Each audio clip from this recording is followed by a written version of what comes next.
Simon Wiesenthal Center is a global human rights organization researching the Holocaust and hate in a historic and contemporary context. The center confronts anti-Semitism, hate and terrorism, promotes human rights and dignity, stands with Israel, defends the safety of Jews worldwide, and teaches the lessons of the Holocaust for future generations.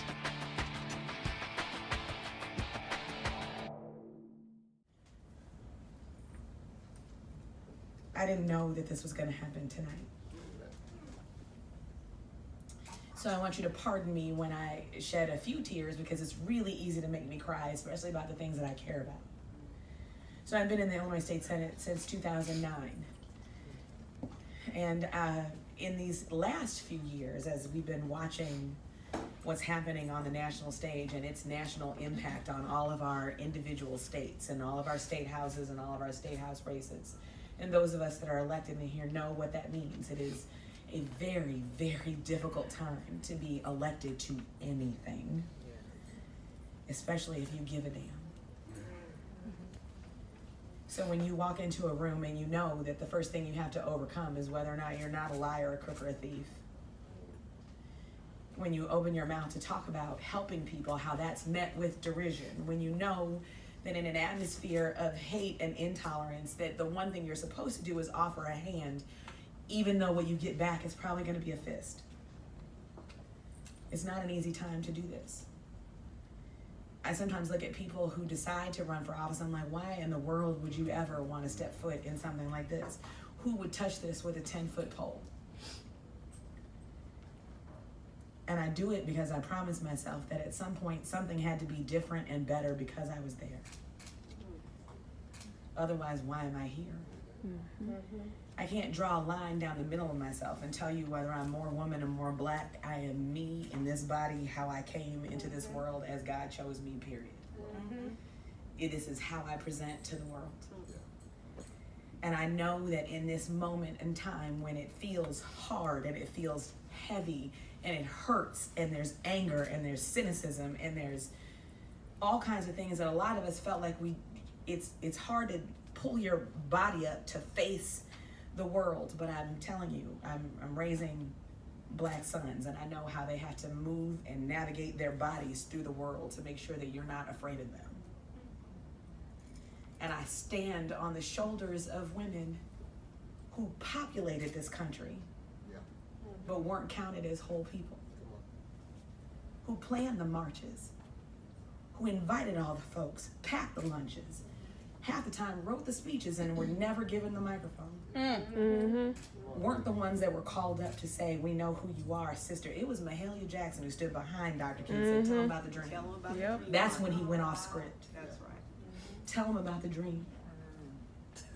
So I know that I stand on shoulders wider and broader and stronger than mine. I didn't desegregate a lunch counter, but my dad did. I didn't face hoses and dogs, but my grandparents did. When my grandfather looked at me as a man who did not have a constitutionally protected right to vote until he was 37 years old, and watched his granddaughter be sworn into the Illinois State Senate when I was 37 years old, I knew that was a hell of a birthday gift for this man who always knew, and who always told us that a better day is coming if you do exactly what it is we tell you the stories so that you can learn to do. And right now, when I'm in this space, it's predicated on telling the stories. And we live in a moment in time where our stories are disjointed, and we are the most entertained and the least informed.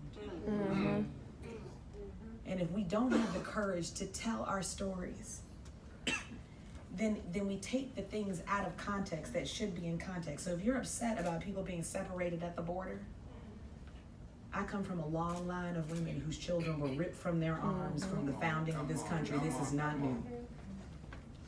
If you are upset about the rising rhetoric and hyperbole that demonizes people who look like other than the folks that are telling the stories in those microphones, and you know what the history of this country is, then you can't stand here and say, this is not the United States, this is not who we are, because it is. It is. That's right. That's right. It is who we are. And we can't change who we are until we talk about who we are. Systems produce what they are designed to produce. All right.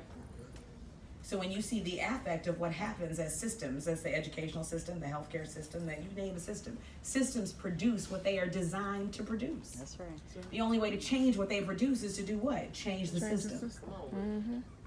So in this moment in time, in this place, in this state, in this country, in this world right now, the fact that I'm sitting in this place, completely and totally surprised by what just happened right now.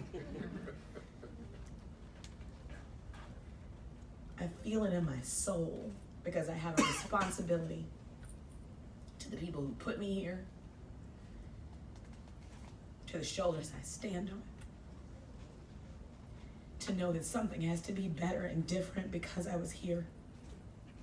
And the fact that you recognize that right now, here in this moment in time when you didn't have to.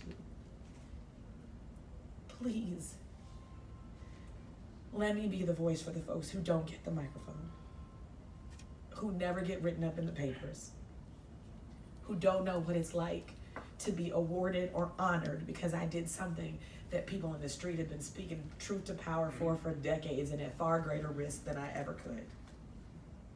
Please. Please know, I am because you are. There is no me without you. Thank you.